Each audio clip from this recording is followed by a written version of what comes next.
resté dans ton lit très longtemps? Tu fais quoi de ta vie? Ça fait des mois que t'as fait ta vidéo, t'as toujours rien foutu. Non, parce que là, t'es dans ton lit et tu fais que dalle de ta vie, quoi. T'es un échec un peu. T'es un échec.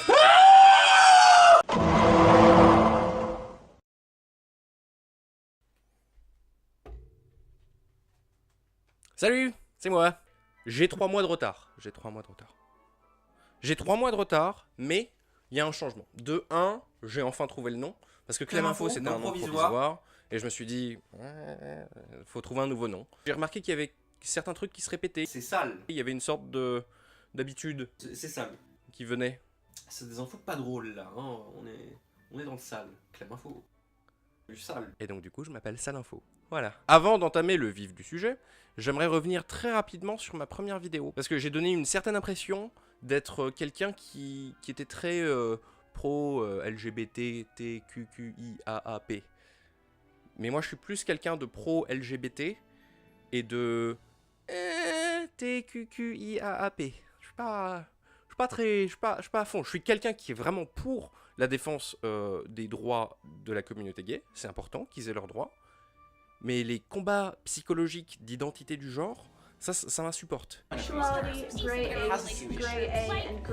Je n'en peux plus. C'est des trucs de social justice warrior. Les social justice warriors, on va en dresser un stéréotype. C'est des gens qui, très souvent, partent à l'université pour étudier les lettres ou les humanités et qui vont passer les 2/3 de leur temps à être très offended.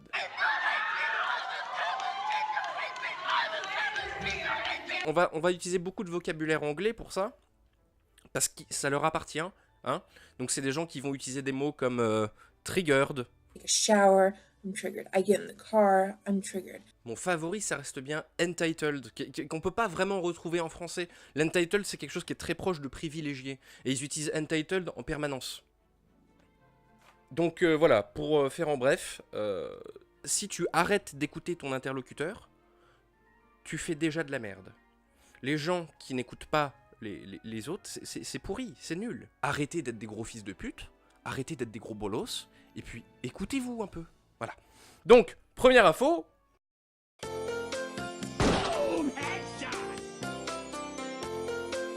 C'est le whitewashing de Captain Marvel. Alors, j'ai bien fait de parler des social justice warriors juste avant. Ils sont bien triggers.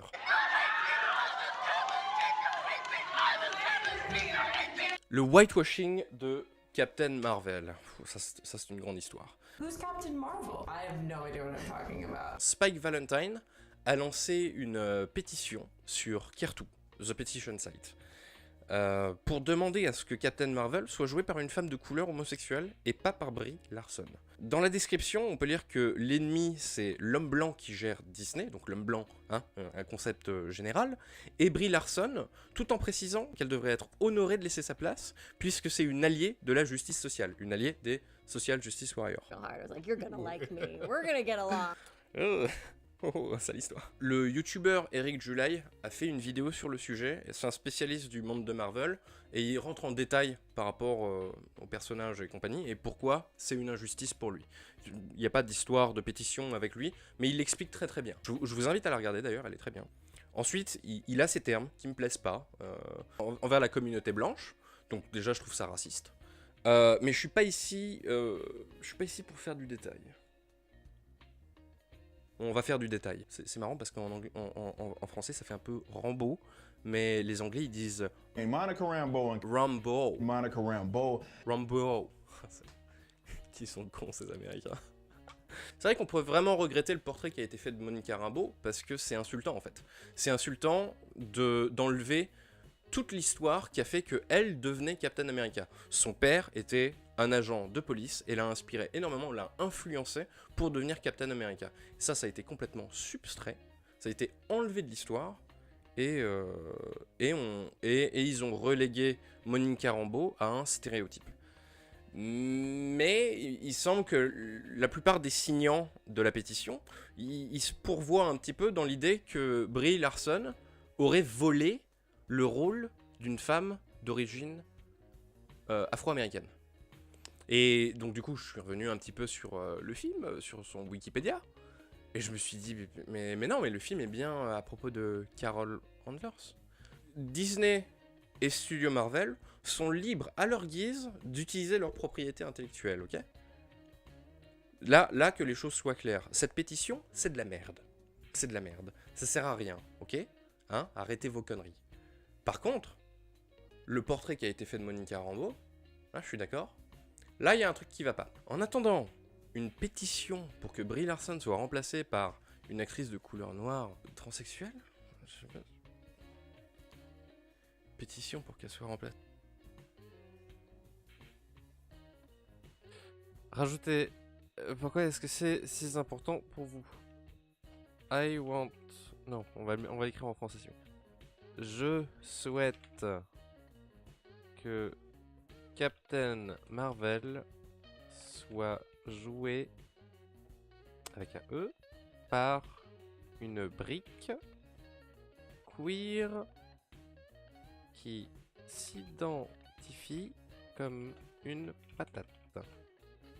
Patate, voilà. Et non.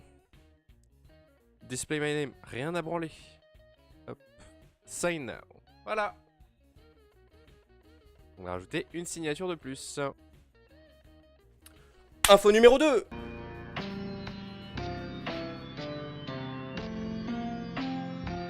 Donc pour l'info numéro 2, on part au niveau outre-Atlantique, hein, on traverse l'océan de nouveau. Mais on va aller voir un gros con, mais c'est pas Trump, c'est le Trump du Sud. C'est Jair Bolsonaro, le président brésilien.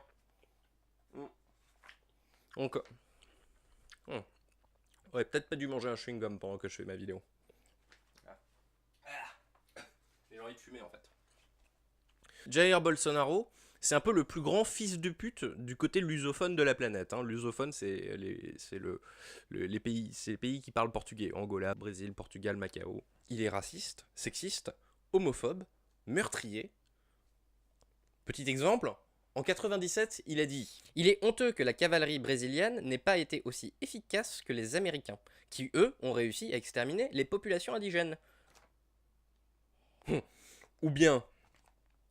Vous pouvez être sûr que quand je serai président, je ne donnerai pas un centime aux ONG, que tous les citoyens auront une arme chez eux, que les indigènes ou les quilombolas, c'est les descendants des esclaves africains, on a les mêmes en Guyane, n'auraient pas un centime de territoire.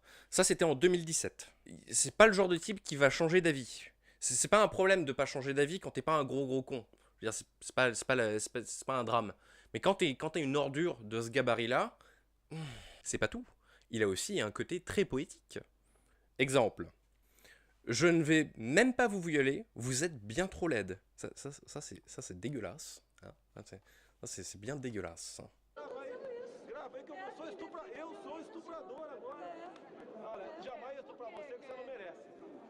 C'est bien dégueulasse. C'est super sexiste. Ça me donne envie de gerber, ça. Imagine quelqu'un qui dit ça à ta sœur, quoi. Quelqu'un dit ça à ta mère. Et pour finir, il a aussi dit « J'ai eu 4 fils, puis un jour j'ai eu un moment de faiblesse, et j'ai eu une fille. »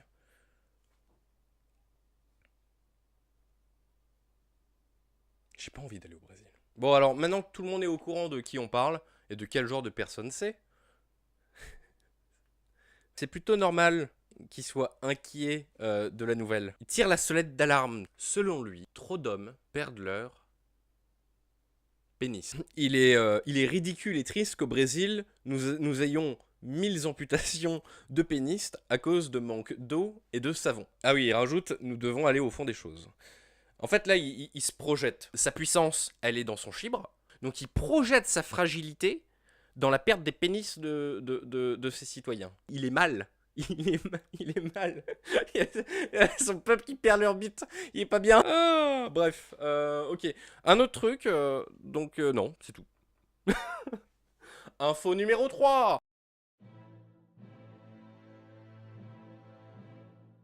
Donc il y a un truc qui a fait la une un petit peu il y a quelques jours. C'est passé partout sur Facebook, partout sur les chaînes d'information. C'est ce beluga qui a été retrouvé en Norvège. C'est quoi la ville? J'ai oublié la vie. Oublié la vie. Oh putain. Elle est où ta vie? T'es pas loin du Lofoten. Mais moi je veux être précis les gars. Oui d'accord, dans les eaux arctiques, d'accord. Oui. Plus de précision. Oh vas-y nique sa mère. Bon, c'était dans le nord, genre celles qui sont très très proches de la Russie. C'était un beluga avec un harnais et une GoPro dessus, et donc le label du harnais a été tracé à Saint-Pétersbourg. Donc tout le monde est un petit peu choqué, genre, oh voilà, les militaires russes utilisent des belugas innocents pour... mais ferme ta gueule! Mais ferme ta gueule, putain, la vache! Mais ça, c'est parce que c'est la Russie qui fait ça. Ben voilà, la Russie, grand méchant. Les Américains, ils ont une division entière à San Diego où ils utilisent des lions de mer et des dauphins. Des lions de merde. Où ils utilisent des lions de mer et des dauphins. Des dauphins tout mignons. Ils utilisent pour les mêmes trucs, voire pire. Genre, les dauphins, ils sont entraînés pour buter des plongeurs. Arrêtez l'hypocrisie. Arrêtez d'être des gros cons. En France, on utilise bien des bergers allemands. Voilà, il y a des troupes cynophiles. On a toujours utilisé des animaux pendant la Première Guerre mondiale. On utilisait des pigeons. Les chevaux, ils ont toujours été sur les champs de bataille avant. Arrêtez vos conneries. Oh, arrêtez d'être choqués. On le ferait. J'en suis sûr. Non, j'en suis pas sûr. Mais je m'auto-persuade qu'on le ferait. Quand j'entends parler de cette histoire, je préfère penser aux pauvres Boris, Ivan et Vladimir qui ont perdu la bête. Mais t'imagines la saucisse que tu te prends? T'es à l'armée, tu perds un beluga. Mais t'es trop dans la merde. Rip. Rip Vadim. Fini pour lui. Là, à Mourmansk, on y va. Là, on prend les bagages. On va à Mourmansk dans la base militaire. Les chiottes, elles sont parfaites. Elles sont parfaites. Et elles seront parfaites pendant au moins 4 mois. Minimum. Ils sont en train de bouffer une saucisse monumentale, les mecs. Genre, ils ont fait la pire connerie que tu pouvais faire. Tu perds un beluga. RIP Boris. Donc, info suivante.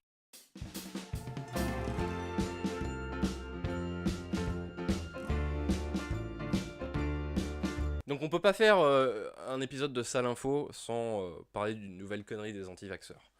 La nouvelle connerie des anti-vaxxeurs, c'était hier, le 5 mai.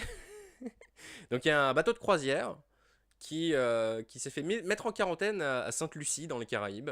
Et donc quand les autorités portuaires ont eu vent de l'arrivée du Free Winds, vous avez marqué? Eu vent, Free Winds. Ah ben ils l'ont mis en quarantaine parce que ils avaient entendu d'une source sûre qu'il y avait des cas de rougeole dans le bâtiment. Donc le vaisseau a été bloqué. Mais c'est pas le plus drôle. Ils sont restés loin. Ils ont regardé les plages des Caraïbes au lieu de se baigner dedans. Et de toute façon, c'est bien fait pour leur sale gueule.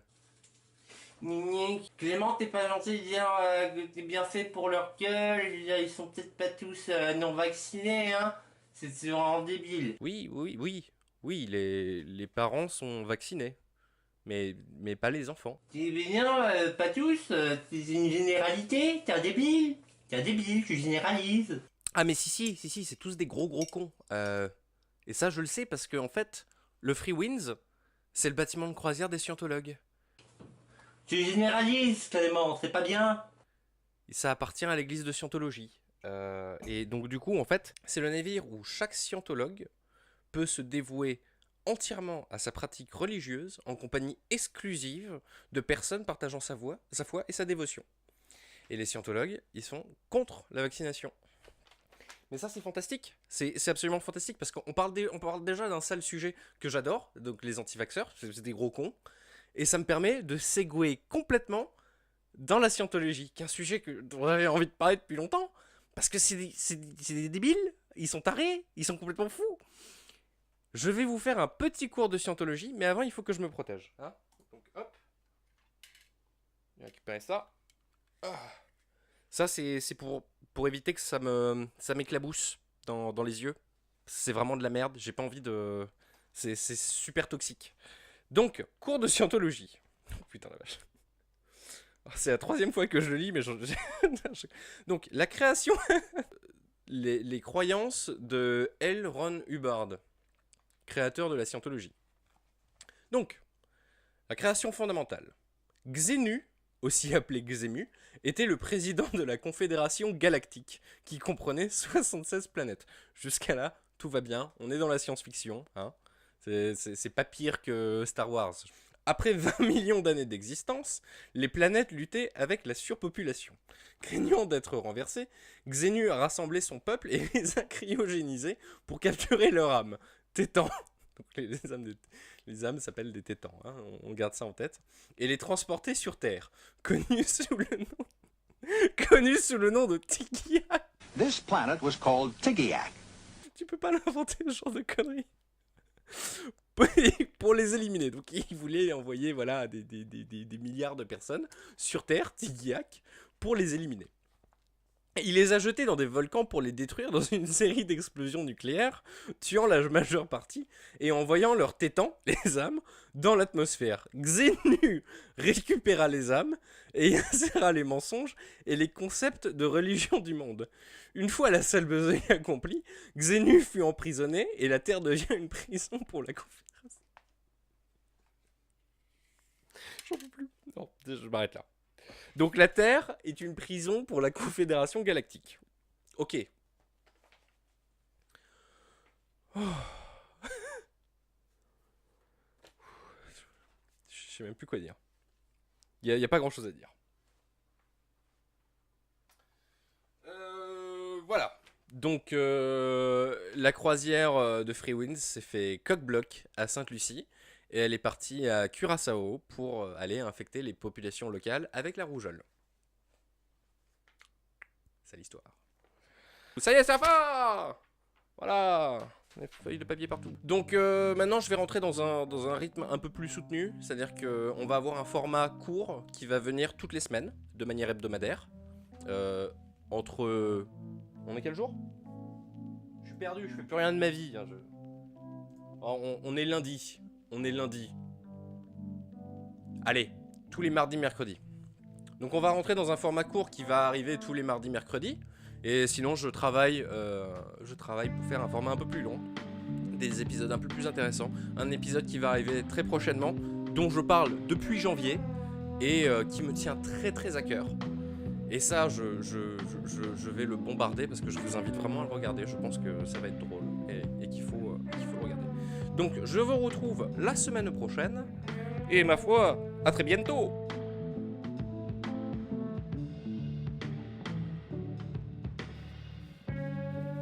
There's no video of President Trump sucking a ding-dong.